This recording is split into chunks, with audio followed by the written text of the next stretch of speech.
This is Elise Darma, Instagram educator, and you're listening to the Inspiration Place podcast with Miriam Schulman. Today's episode is sponsored by the live virtual profit planning workshop. Artists can thrive even in turbulent times, but getting the right resources and information in place is more critical than ever. Join me on April 24th for a special art pricing workshop to help you cut down your learning curve and avoid major pitfalls. Join this uplifting artist community, and we can all emerge from this crisis stronger than ever. To learn more, go to schulmanart.com/workshop. It's the Inspiration Place podcast with artist Miriam Schulman. Welcome to the Inspiration Place podcast, an art world insider podcast for artists by an artist, where each week we go behind the scenes to uncover the perspiration and inspiration behind the art. And now, your host, Miriam Schulman.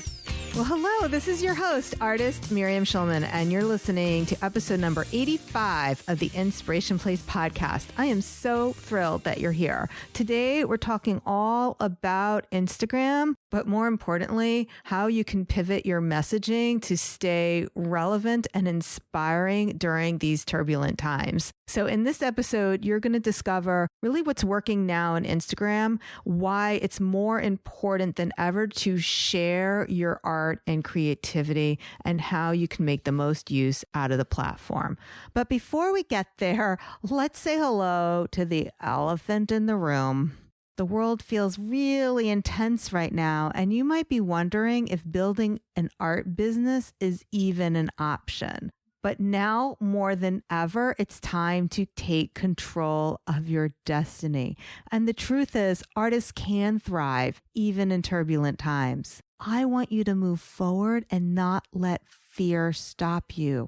Get the knowledge, support, and community that you need as we navigate these changing times together. While I understand that the future is unknown, I don't want you to use this as a reason to press pause. This time is a call to persevere and show up like never before. Get the knowledge, education, and skills you need, not just to sustain your art business, but to emerge after this is all behind us stronger than ever. No one should be expected to figure out this new terrain alone. Join me on April 24th for the Profit Planning Workshop.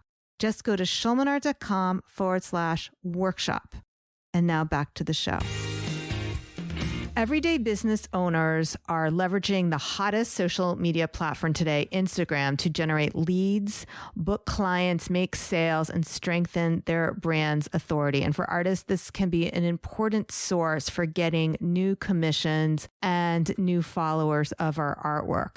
Today's guest offers no fluff courses and workshops that cut through the noise when it comes to Instagram marketing, so you can get the most out of your social media efforts while freeing up your time to do the work that you love. As an agency business owner since 2013, she has collectively grown Instagram accounts to over 250,000 followers. She's brokered hundreds of deals between influencers and brands and has created more blogs and newsletters than she can count. She's been featured for her Instagram expertise in publications such as Forbes, Entrepreneur, Brit & Co., Elite Daily, Teachable, and Later. Please welcome to the Inspiration Place, Elise Darma. Hey, Elise, thank you for joining me today and welcome to the show. Of course, this is such a pleasure. Thanks for having me. Obviously, I invited you because artists are always looking to grow their Instagram following and get Insta famous. But we have to talk about what's going on right now because I know a lot of my artists are really fearful about sharing their art, whether it's on Instagram, in their emails, anywhere else, because they don't want to appear as being insensitive. So I know you work with a lot of artists. What are you telling your clients to do right now? It's really hot on top of mind right now because the world has changed so quickly in the last 4 to 6 weeks, I'd say, for North America and Europe as well. And everyone who's running any kind of business is having to reassess. So today, one of my students who's an artist selling paintings online, she wanted her Instagram profile reviewed. And as I was starting to go through and make suggestions, she then mentioned in the chat the biggest thing that was actually holding her back. And she told me, I don't feel like I should sell right now. And so I stopped the account review and said, we need to discuss that, because her whole brand as an artist was bright, vibrant, abstract art, basically. And I even went on her website and she had a butterfly collection going on. And then one of her images completely stopped my scroll. And I said, I would love to have this in my living space right now. This would be a great reminder of beauty in a time of chaos or a time of negative feelings. And I asked her to think, can we flip the script a little bit? Instead of thinking about selling, quote unquote, let's think about how your art actually brings value to someone's life right now, even if that value is as little as making them smile when they see the painting, or you bring positive feelings to them when they see your artwork. Isn't that of value right now? Isn't that of one of the greatest values you could offer the world when people are being, maybe consumed with negative feelings? Especially the symbol of a butterfly, because butterflies, it's all about how this is what's happening to a lot of us now who are sheltering. We're basically cocooning just as butterflies do. A butterfly completely transforms after that period of cocooning to this absolutely beautiful thing. So that, especially her imagery, what a beautiful reminder of that, of this life after. There is going to be life after this crisis. We don't know when it's going to end, but we do know it's going to end. That's why she's the artist and releasing the butterfly collection. Right. Well, she may not be aware of it herself. A lot of time, us artists, we are processing our emotions and our thoughts and our feelings visually. And we're not always aware ourselves of what we're putting on the canvas. And if you asked her, is this what it means? She may say no, but it's really all there. So that's why I love studying art history. I love studying other artists, because the metaphors that people consciously and unconsciously put into their artwork, just like poetry, it's like a great gift to be able to see it through another perspective, what's happening. No, that makes a ton of sense. What about asking for sales, though? So what do you tell your clients to say when they share their art? Because that's where I know a lot of my clients get stuck on. Yeah. And when I looked at her profile, what I saw was her freezing in inaction.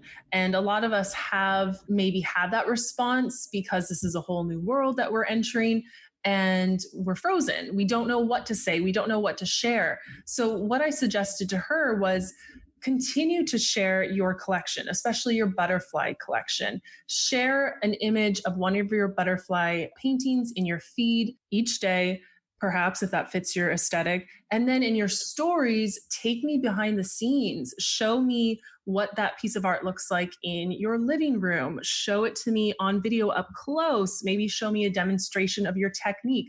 Make me get to know that piece of art behind the scenes through your Instagram stories. And in all of that, don't forget to invite your audience to take some sort of action. You don't have to be pushy, but you're just reminding them that this is all available in your online shop, or you're reminding them that for your first purchase, you can use a 15% off code, which is something she was offering. So it's just reminding people, it's showing up and reminding them that here are the paths you can take to bring this piece of art into your world. Okay, so that brings me to a question that I would have for you as you wearing the expert hat and me being one of these said artists. Whenever I do any kind of language around coupon code, workshop, any of those language, I get a much lower reach in my Instagram feed, because I am sure that Instagram's algorithm has artificial intelligence and they know that these keywords basically signals to the algorithm she's trying to sell something without spending advertising dollars with us. So I'm always hesitant to like put in those kinds of buzzwords that might lower my reach. What do you have to say about that? I've heard people mention the same theory, I would say.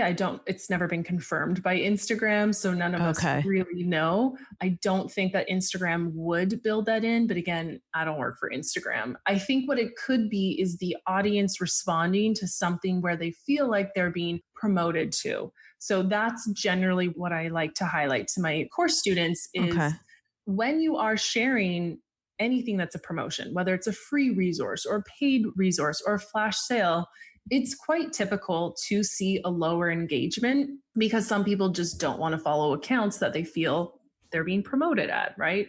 So I'd say that's quite normal. It's something that you can play around with, especially as an artist when you feel like you don't want to always be thinking about like, oh, what's going to be that call to action? Like maybe if you can write something once that feels good to you, maybe it's a gentler nudge. And what I like to do is just save it in my notes or save it in my scheduling tool and treat it as a boilerplate. That's what I call it. It's an old press term. Maybe it's still used, but it's basically after I write my caption for my post, I just paste the same soft, gentle CTA at the bottom. Maybe it's to let them know my website URL or what free thing I'm offering right now, or maybe a Facebook group they can connect with me in, something like that. It's just this consistent CTA that's always at the bottom of my post. That way I don't have to always think about it every time I write a caption. So that could be something your audience could try. Okay. So you're suggesting for your artist clients to send people, do you say click link in bio, or do you want them to actually write out the name of their website in the caption? What I'm finding working the best right now is inviting people to send you a direct message. Okay. For so long, and myself, I've done this as well, we've treated Instagram as a place to gather followers and then send them elsewhere. Yeah. But what Instagram's really powerful in is in building connections with people. And we're seeing that through those private direct messages. So yes, it is going to take you more time to respond to those messages. And you can use tools like Facebook's Creator Studio, which allows you to connect your Instagram account to the back end. That way you can actually respond to direct messages through your desktop, which personally I prefer. I don't like typing on my phone. But if you don't know where to send people, if you don't like the idea of sending them to your website, I would just invite them to send you a DM, send you a private message, maybe give them a slight prompt of a question so they know what to send you. But I think that's where you're going to find more of your customers. That's a really good idea. Now, another question I have, and a lot of these questions I have are very technical, and then we're going to move to more general ones. This is something that I've seen different experts give different advice, and I was peeking at your feed to see how you do it. Mm-hmm. The controversy are hashtags in the first comment or the second comment. Yes, this is the old question, old as in 3 years old. But Instagram, I believe, so they've started to share more information with us in the last year. And they even have what's called a creators account on Instagram. I think it's just @creator or creators. They're starting to bring us into the behind the scenes of how the app works. And I believe this is one of the questions that they answered. And the answer is it doesn't affect your post, whether it's in your caption or in your first comment. Now, if you want to be on the safe side, put it in your caption so that those hashtags are associated with your post from the minute you post. If you want them in the first comment, which kind of hides them or buries them a little bit, you need to make sure you're posting those hashtags in the first comment within the first 30 seconds. Like you can't do it 10 minutes after posting. So I'm told you need to do it right away. But the good news is if any of your audience uses a scheduling tool, so my favorite is Later, a desktop tool, what you can now do is actually when you're scheduling your post with your caption, you can even schedule in your first comment, which could be your hashtags. So we do have all those options now. Okay. And just so my audience knows, I use OnlyPult, which for a very long time actually lets you put all the hashtags in the second comment. I had moved them though from the second comment to the first comment just because of, like I said, I was told the algorithm doesn't like it.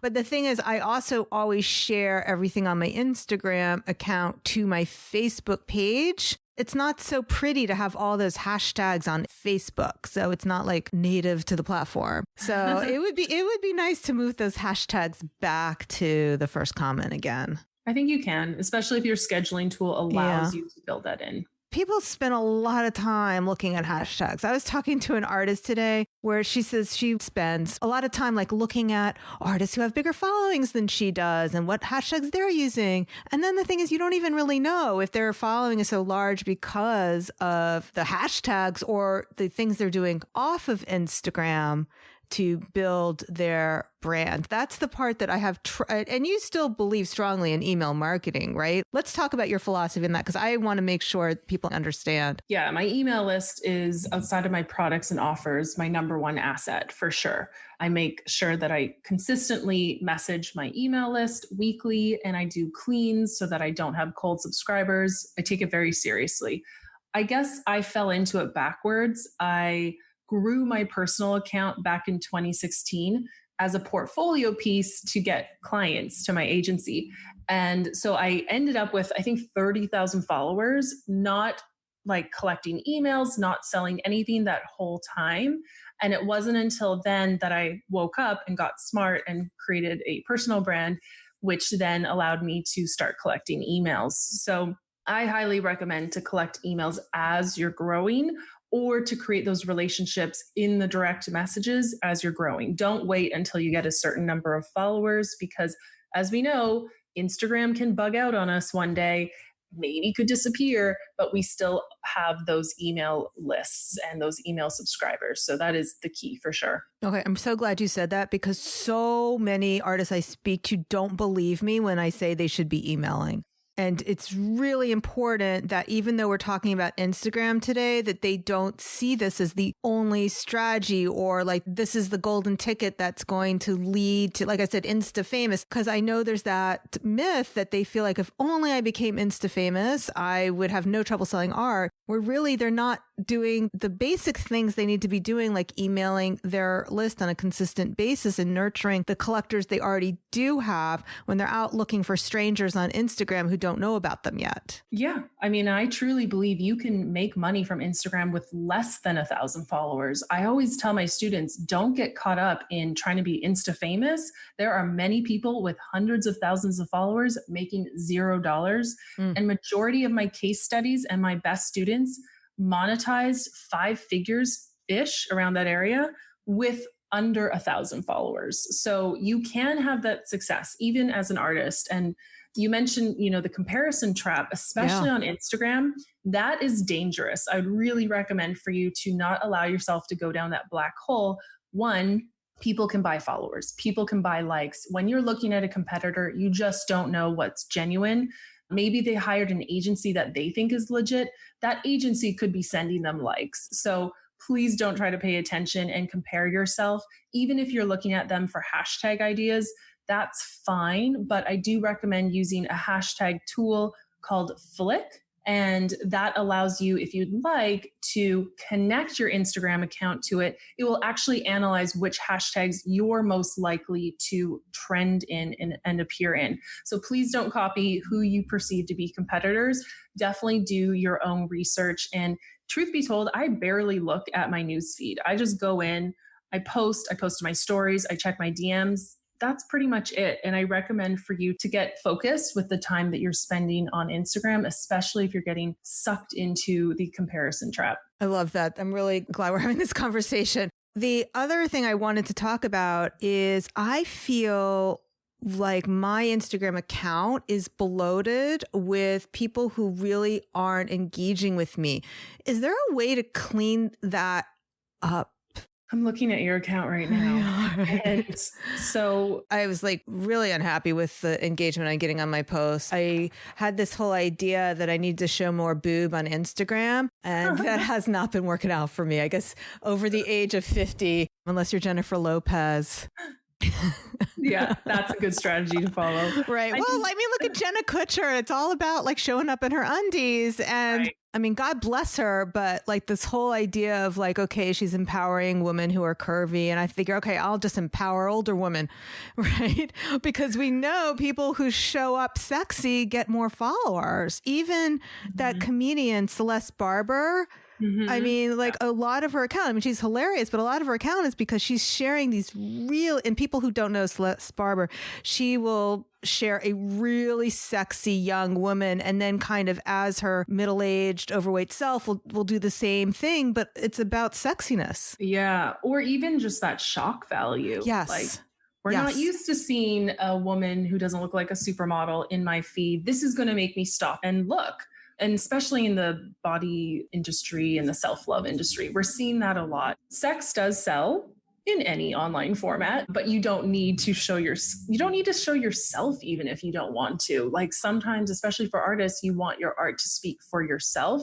Where it is worth showing up is in Instagram stories so that people can really get to know the artists behind the art. So no, you don't have to show skin for followers. But for you, you do have a lot of followers. And it looks to me like very few people are actually seeing your posts. And a good way to engage is looking at the views of your videos, because Instagram's pretty good at getting those views. Videos typically get a higher engagement than image posts. So it looks like you have 700 views, and where I saw another one, 1,200 views on Why No One Wants Your Painted Rocks, that's a great title. So it is true, like a small percentage of your followers are seeing it. Yeah. And unfortunately, there used to be tools that you could connect your Instagram and just kind of clean your followers. But I don't necessarily trust or recommend tools that are outside of what are Instagram partners. So you can go through your followers, look at your list and manually remove, or I would just start experimenting with new types of content almost to see like, hey, do you have a heartbeat? Do you see this? Like, I feel like we could do a little experimenting with your account first before we're blocking or removing people. With that said, if you know there's people following you who are fake or bot accounts, feel free to block and remove them. But if you have true, genuine followers who are just not seeing your content, then I would suggest like we need to shake things up a little bit and try something different. Again, doesn't have to be your skin, but like movies or videos. Videos tend to do really well on Instagram. I do think that the platform is moving away from your feed, the aesthetic of your feed, that look that was really popular in 2016. And it is moving towards content that keeps people in the app longer. That's why when you sign in, right at the very top, you see the latest Instagram stories. The whole goal is, Instagram wants people to stay in the app. So Instagram stories and video content are a really great thing to experiment with, especially as artists. We love to see your painting come to life. You've probably seen these before, but the videos that are filmed with the camera right above the canvas, and then it's sped up to see the work. I've had some friends grow and go viral because they embraced that really early on, and now they have 500,000 followers. So They just did it really early. So I recommend, especially to people who create physical things like artists, show us behind the scenes, show us the video, try to make it as real for people as possible. Right. That's really good advice. Yeah, I do find that my videos do better and my art does better. And whenever I show myself, I end up having to like archive those posts like a week later. It's like, okay, I guess they don't really want to look at me after all. Just to be clear, I've never purchased fake followers. However, I do know that I have bought followers because like I'll go and like the designer who did my eyeglasses. I want to go follow that designer. And then 2 minutes later, 3 eyeglass accounts are now following me. So I'm assuming that's what you mean by bot accounts, right? It's like the eyeglass people have something, I guess, some sort of bot set up that once I'm following their competitor, they're going to follow me with hopes that I follow them. Is that what you're talking about? Exactly. There are programs that automate based on the actions that you take. They can automate their likes, their comments, their DMs. And when I say you might have bought followers, not meaning that you could have bought them. The thing is, fake followers, fake accounts can follow any one of us. Yeah. And we didn't do anything wrong, right? They're just targeting us. And it's not that they're fake accounts, they're real accounts, but they're not following us because they want our content. Yeah. It's not a real person behind it. Right.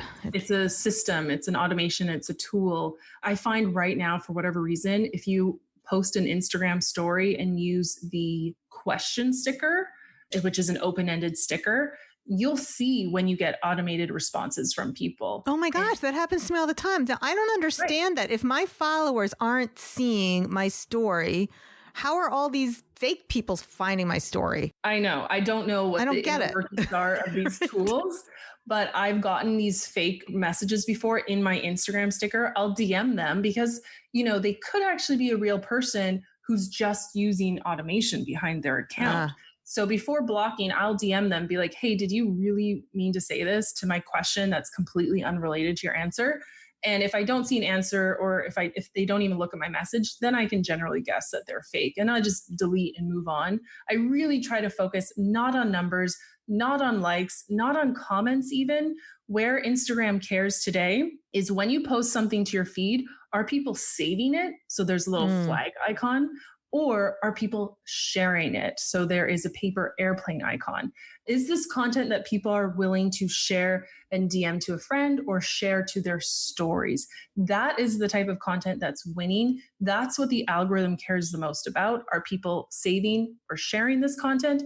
And when the algorithm sees your content is taking off in that sense, it will show it to more of your followers. So that's really where I try to keep my focus. So that brings me to something I wanted to ask you, because when I see content that I want to share to my stories, usually it's like an inspirational quote or something funny or timely, right? But whenever in my feed, if I share something that's not artwork and not a video, nobody cares about it.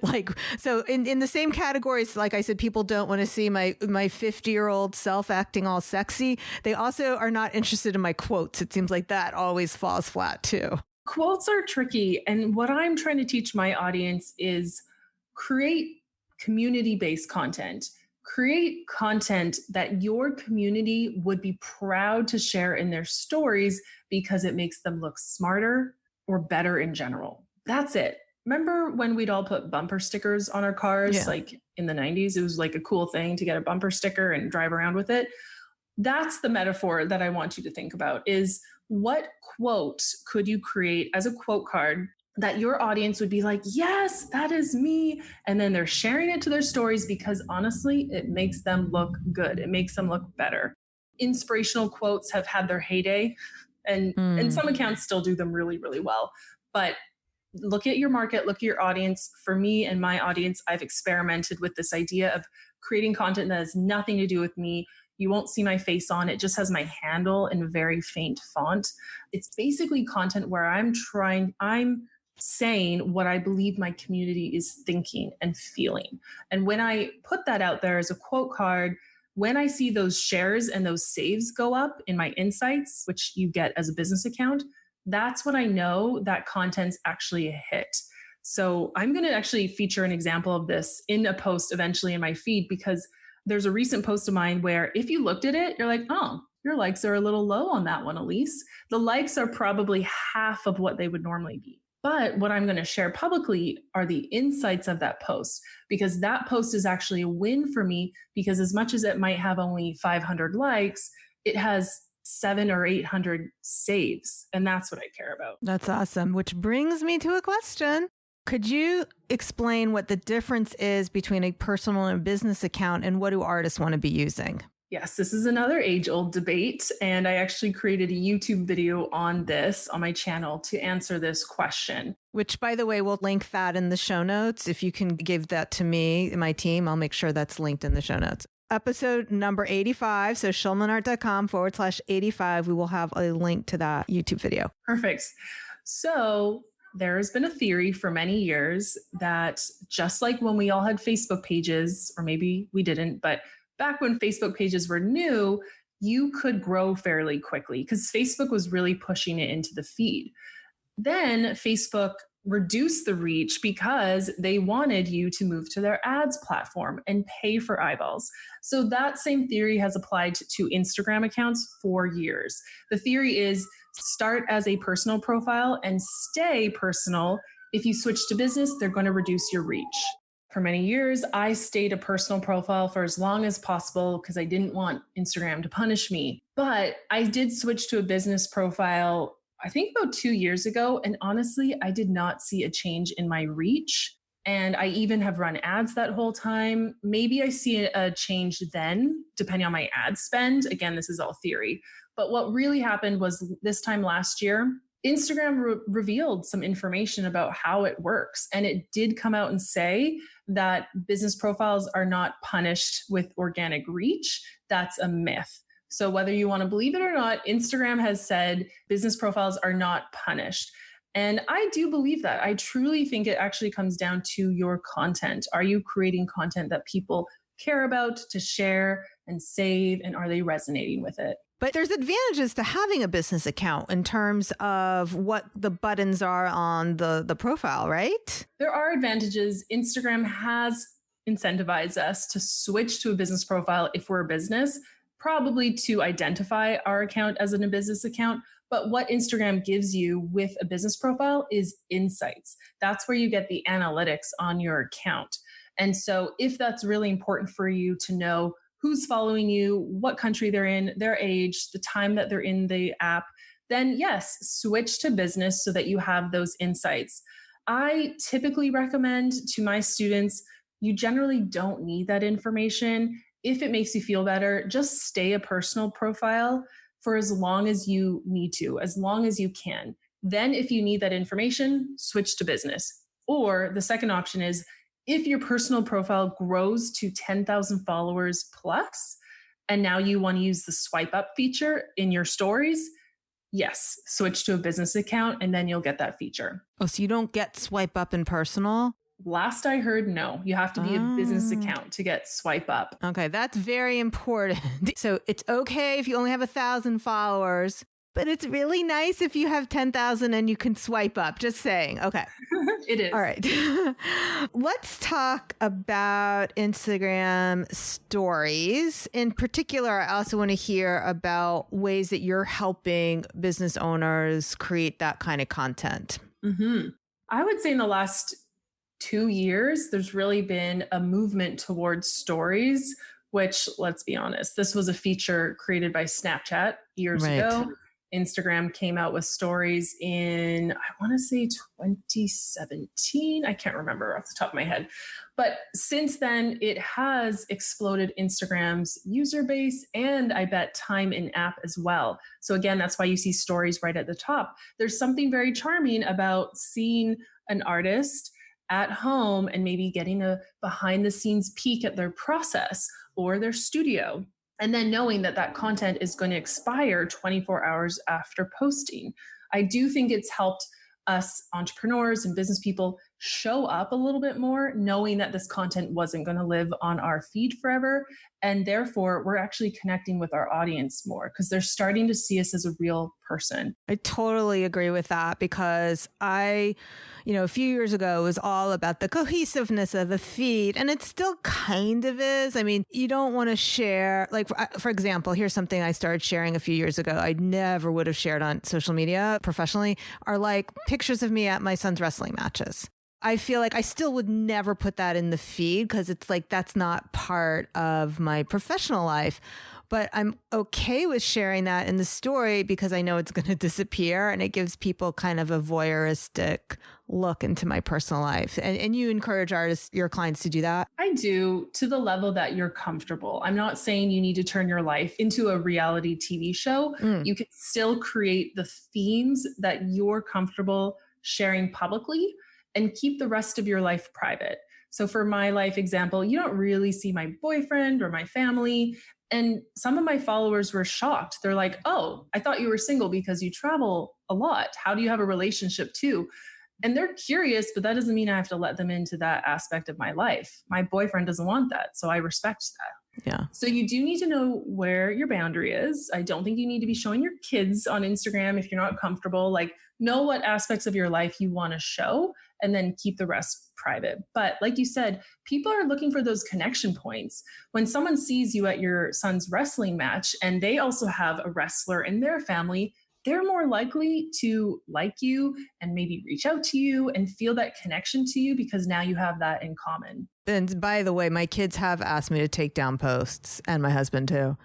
Yeah.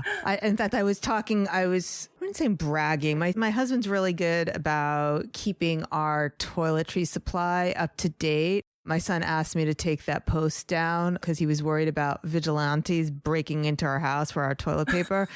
Meanwhile, I did get some pushback from it because somebody said, "How dare you hoard toilet paper?" I was like, I didn't say I was hoarding it.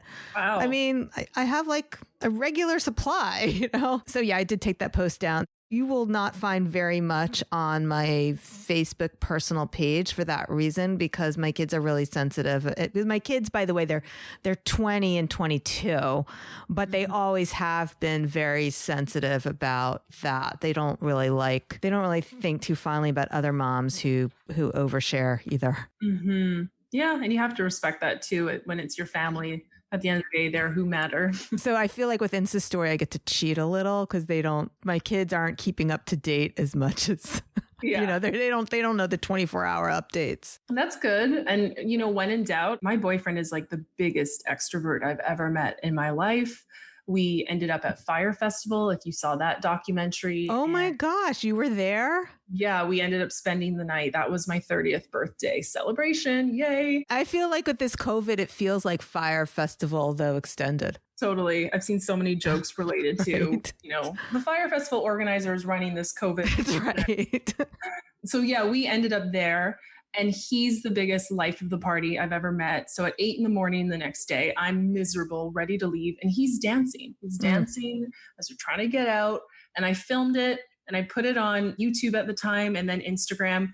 And it just blew up. Like even on TikTok, it has 500,000 views. And that's him naturally. But it doesn't mean that he actually wants the attention, I've learned. So I have to ask him before posting anything related to him if he's okay with it. TikTok? Do I really have to create another social media account? Because I'm so glad I didn't do Periscope. Right. Is this like the thing I need or the thing that I'm going to be glad I didn't do? My uninformed opinion is it's not as fleeting as Periscope. I do think this is more of a maybe permanent thing. It's an addition to the suite of social media platforms we currently have. It just fills a different need. And I would say TikTok is heavy on the entertainment. It's heavy on less education. It's more inspiration and entertainment, basically. So check it out. I mean, open it up and see if you like the kind of content. Type in your keyword in the Discover page, see what pops up. If you feel like, oh yeah, this would be fun to create, I'll try it. Try it. If you feel like, another thing to babysit, then it might not be the best thing for you. So I personally go through waves of TikTok.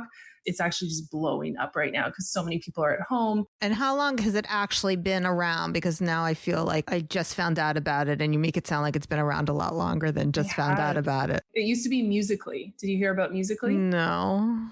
So Musical.ly was around a couple years ago and it was mostly teens, I'm generalizing, lip syncing to songs. And then Musical.ly got sold and then it became TikTok. And I would say only in the last year has TikTok become not just a platform for fun, but like, holy cow, I can post one video and get 1 million views. And now I have followers. Like it's just been that for the last year. Okay, so artists are basically posting video content on like their speed videos on TikTok. Okay. Exactly. So I could repurpose all those videos. Are they okay? So let's get into a little technical question. Sure. Are they vertical format? Like, is it my IGTV videos that I should be moving over to TikTok? Exactly. It's the IGTV size. Okay. And can you schedule this or I have to like every day log in? No scheduling for TikTok that I know of. It's definitely an app that you're going to be in the editing of TikTok. I know. The editing of TikTok is not that intuitive either. So that's another tutorial I posted on my YouTube channel. But it could also be really simple. Like if you just pull in your sped up video onto your camera roll, you can post that. And then in the editing feature, you can simply like lay a song over top of it. And you can even see what songs are trending. Choose a trending song, choose one that fits the vibe of your video and post that, you can keep it simple. Okay. So wait, now that brought up another question. So when you say choose a song, I mean, I thought you can't use copyright protected songs, but this is just showing how little I know about TikTok. Yeah. Like this is the point where my 20-year-old makes fun of me. Like, like, how do you not know this? Oh, and they're probably pros at TikTok, I'm guessing. No, but still, it just reminds me of the other stuff that I know nothing about. Like, yeah. So my mistake in TikTok was I actually filmed myself for my channel, opening up the app for the first time, and I recorded what I did. And the very first thing I did was post a TikTok video. Looking back, that was probably a mistake. It's still up there on my TikTok channel, but what I actually recommend to people is when you join TikTok, don't post anything. Just look at what's being recommended to you and look at the type of content people are posting. If that inspires, then you can go ahead and create something and learn the editing tools, but you don't need to post right away. TikTok is its own culture. That's why I say don't post right away, because what I posted is like not something that's relevant at all, but I didn't know any better. I was just experimenting. So I would just say spend a week, look at it, see if you like that kind of content. And for artists who are embracing TikTok, I look at my YouTube video comments and some people are saying like, thanks so much for this. I made my first TikTok and now I've increased my sales to my vocal training business. So this is one example. She just started posting either vocal lessons or maybe it was just her singing. And she actually increased her business as a result of TikTok. That's great. So can you have links from the video to, because that's also the limitation with Instagram. You can't really link. Instagram is a tried and true, awesome marketing tool. TikTok, very much still for fun. So it's not built to really drive people away or out of the platform. In fact, just recently, they allowed for you to put one clickable link in your bio. And are you able to, this is now turning into a TikTok thing. Okay. So do I have to use my phone or can I use the desktop? Of all the things that are showing my 50-year-old self are coming out right now. Like, yeah, what's that newfangled TikTok thing for? I'm with you. I'm a desktop user. I do not want to be on my phone, but I know you can upload videos to your desktop profile on TikTok, but you're still going to basically create that video on your phone.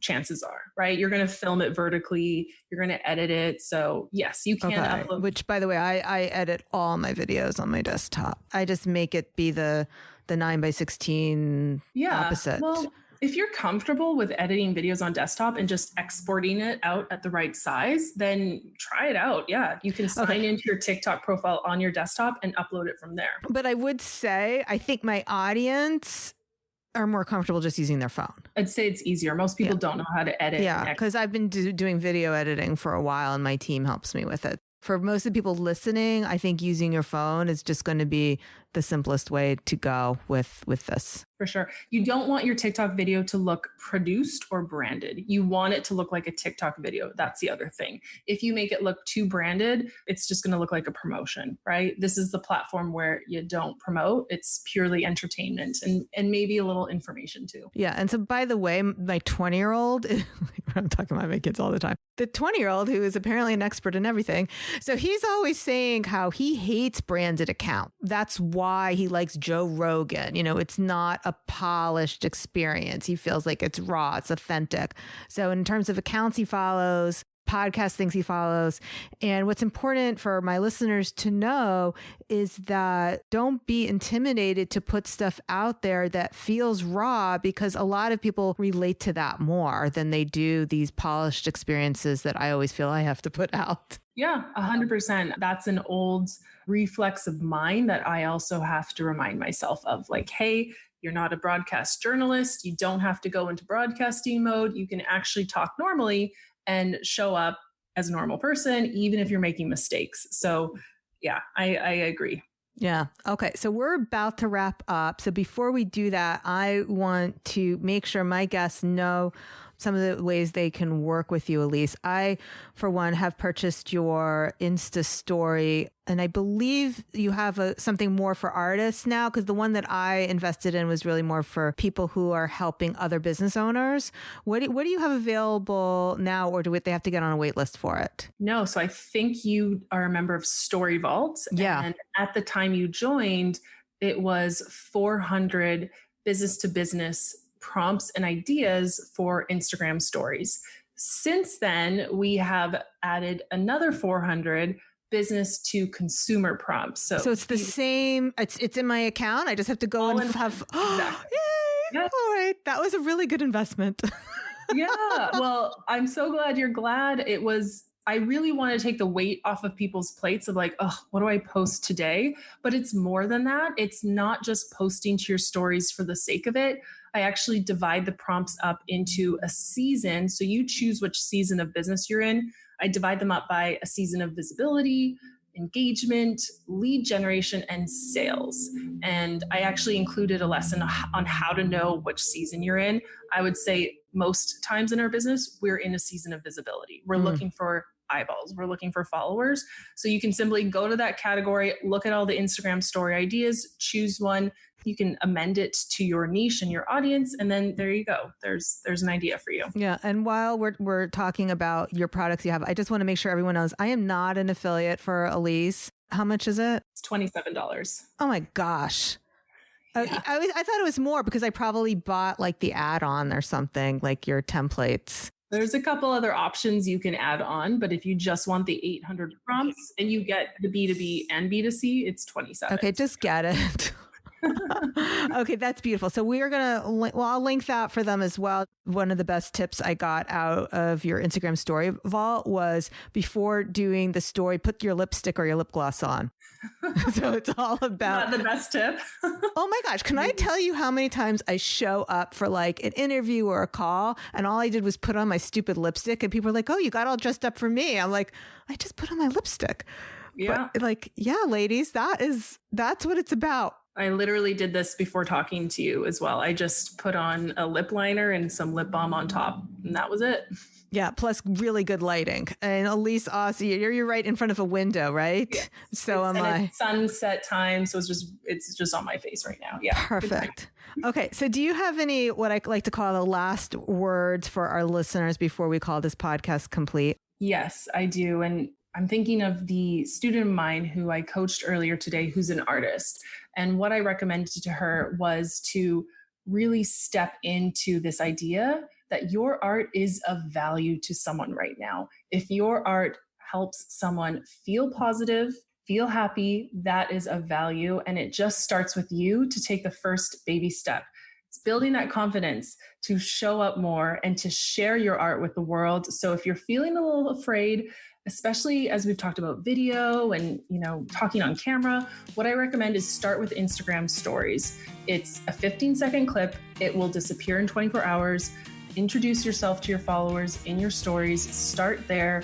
Take those baby steps, and it will all help you really show up more and share your art more with the world.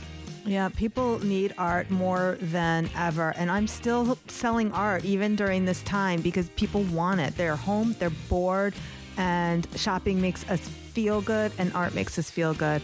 All right, we'll end right there. Elise, thank you so much for joining us today. This was super valuable. Thank you so much for having me. If anyone of your audience wants to find me on Instagram, I'm at Elise Darma. Feel free to send me a DM and we'll connect there. All right, perfect. All right, give Elise a tag if you liked today's episode. I'm sure she'll appreciate that. Okay, everybody, we'll see you same time, same place next week. Make it a great one. Bye. Thank you for listening to the Inspiration Place podcast. Connect with us on Facebook at facebook.com/SchulmanArt, on Instagram at SchulmanArt, and of course on SchulmanArt.com. If you liked this episode, then you have to check out the Artist Incubator. It's my small group program for emerging artists who want sustainable income from their art. When you join, you'll get instant access to all my marketing strategies for artists, plus you get new ones every single month. The Artist Incubator Program is by application only. To apply, go to schulmanart.com/biz. That's B-I-Z. If you qualify for a free strategy session, you'll get my eyes on your art business absolutely free. And we'll discuss the steps you need to come out of 2020 stronger than ever.